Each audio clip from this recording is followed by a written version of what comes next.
Preview in process.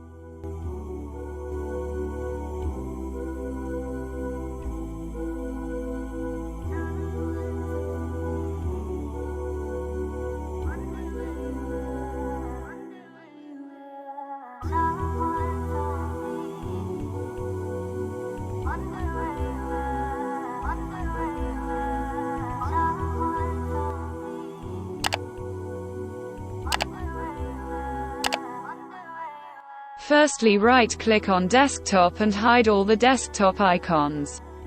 Now, go to the browser and open the link in the description.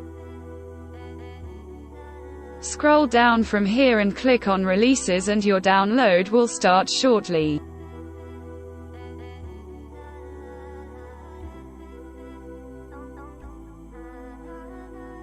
Now go to the second link and from here you will have to download this wallpaper.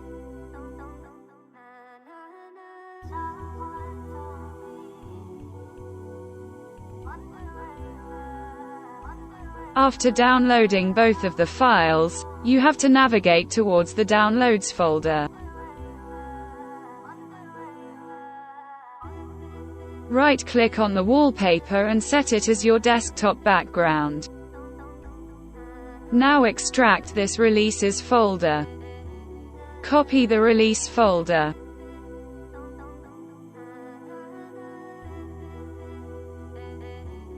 Go to Documents. Paste it here. Open the folder. Run the register as an administrator. Press Enter. Now open the Files Explorer and you can see that the Files Explorer has become blurry and transparent. Now navigate toward the Releases folder again. Open this config folder in Notepad. We will change these coordinates and the color of our Files Explorer will change accordingly. You can note the coordinates of the desired color and apply it accordingly. After changing the coordinates, restart the Files Explorer and new theme of Files Explorer will be applied.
I hope you will like this clean and cool desktop customization. I have uploaded a variety of desktop themes on PC tutorials. If this video helps, then don't forget to subscribe the channel and like the video. Share your thoughts in the comment box.